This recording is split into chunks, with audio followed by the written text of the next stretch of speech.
আল্লাহু আকবার। এটার নাম ইসলাম। সারা বিশ্বের জ্ঞানী গুণীরা এখন ইসলামকে যারাই চর্চা করে তারা মুসলিম হয়ে যায়। খ্রিস্টানরা মুসলিম হয়ে যাচ্ছে, আর মুসলিমরা হয়ে যাচ্ছে খ্রিস্টান। আমরা জানি না। একজন জার্মানি ডাক্তার একটি কাগজের টুকরো তিনি পেলেন, টুকরোতে আরবি লেখা। তিনি ল্যাবরেটরিতে গেলেন, একজন মুসলিমকে এনে পড়ালেন, এটা কি পেলাম? সেখানে লেখা আছে, ইজা ওয়ালাগাল কালবু ফি ইনাই আহাদিকুম ফাগসিলুহু সাবআ মাররাতিন ওয়া আফিরুহু সামিনাতা বিত-তুরাব। কুকুর যদি কারো পাত্রে মুখ দেয় 7 বার ধুবে, 7 বারের মধ্যে শেষবারে মাটি সহ ধুবে, মাটি দিবে, মাটি দিয়ে এটাকে রগড়িয়ে ভালোভাবে ধুবে। ডাক্তার সাহেব, জার্মানির ডাক্তার, এরা তো বাস্তববাদী মানুষ, চিন্তা করলো এটা আবার কেমন কথা, 7 বার দিতে হবে কেন, আবার মাটিও কেন দিতে হবে? তার ব্রেইনে একটা নক করলো। পরে সে একটা কুকুর এনে একটা পাত্রের মধ্যে পানি পান করালো, মাইক্রোস্কোপ অনুবীক্ষণ যন্ত্র সেট করলো, কি আছে এখানে, কি পড়লো এই পানির মধ্যে এর মুখ থেকে, কেন 7 বার দিতে হবে, আবার কেন একবার মাটি ইউজ করতে হবে? সে দেখলো কোটি কোটি জার্ম ওই পানির মধ্যে কিলবিল করছে, কুকুরের মুখ থেকে পড়েছে। কুকুরের দেহে কোনো ছিদ্র নেই, লোমকূপ নেই, এই জন্য কুকুরকে কোনো মশায় কামড়াতে পারে না।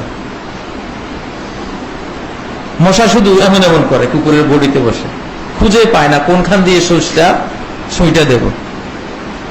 অনেকে মশা থেকে বাঁচার জন্য কয়েল ইউজ করেন। পত্রিকায় লিখেছে 100 মশায় কামড়ালে যা হবে, 100 সিগারেট খেলে যা হবে, একটা কয়েলের ক্ষতি ইচ্ছে বেশি হবে। বরং মশার কামড়ায় অনেক সময় এমন উপকারও হয় যেটা অকল্পনীয়।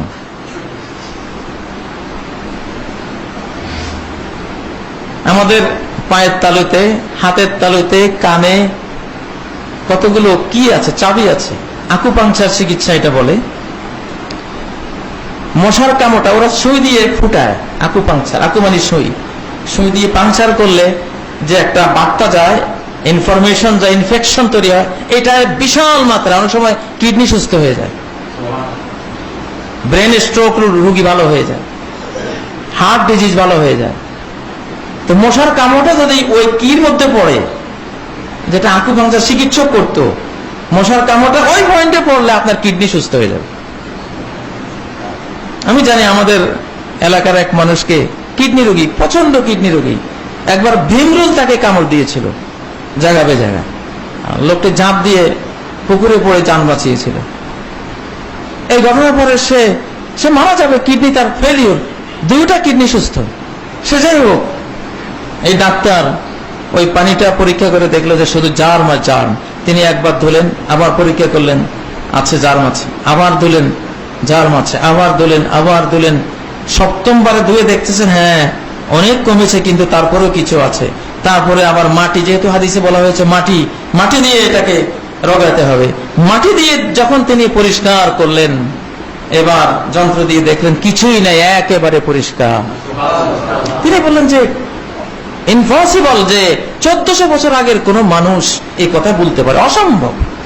কুকুরের মুখে এই জিনিস আছে, সেটা 7 বার ধুতে হবে, তাও হবে না, আরেকবার মাটি দিতে হবে, মাটি, এরকম অ্যান্টিসেপটিক এবং জীবাণুনাশক। এই জ্ঞানগুলো তো এখনকার লেটেস্ট, এই শতাব্দীর জ্ঞান। এই শতাব্দীর আগে এটা কেউ জানতো না। সেই ডাক্তার ইসলাম কবুল করলেন একটি হাদিস। আপনি আর আমি কত সমৃদ্ধ নিয়ামত প্রাপ্ত দল। সিরাতাল্লাযীনা আনআমতা আলাইহিম, দেখাও তাদের পথ যাদেরকে তুমি নিয়ামত দিয়েছো, জ্ঞানের নিয়ামত দিয়েছো, নৈতিকতার নিয়ামত দিয়েছো, ঈমানের নিয়ামত দিয়েছো, সৎ কর্মের নিয়ামত দিয়েছো, দিন দুনিয়ার সব নিয়ামত যাদেরকে দিয়েছো। আমরা তো সেই নিয়ামত প্রাপ্ত মানুষদের বংশধারায় পৃথিবীতে জন্ম লাভ করেছি। কত সৌভাগ্যবান আমরা। প্রিয় ভাইরা, সময় শেষ না হলে কোরআন ও সুন্নাহ থেকে, কোরআনের 1/6 হলো শুধু এই বিজ্ঞান। 6000-এর বেশি আয়াতের মধ্যে 1000 আয়াতেরও বেশি ডাইরেক্ট এইসব বিজ্ঞান নিয়ে আল্লাহ তাআলা আমাদেরকে জ্ঞান দিয়েছেন যাতে আমরা কোরআনমুখী হতে পারি। বস্তুত কোরআন যে জানে না সে যে কত দুর্ভাগা।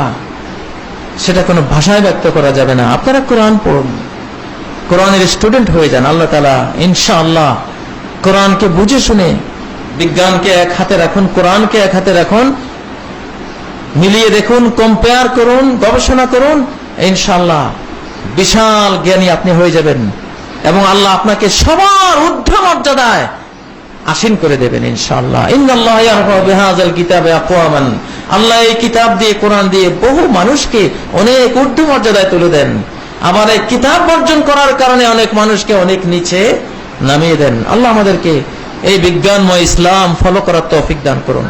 একজন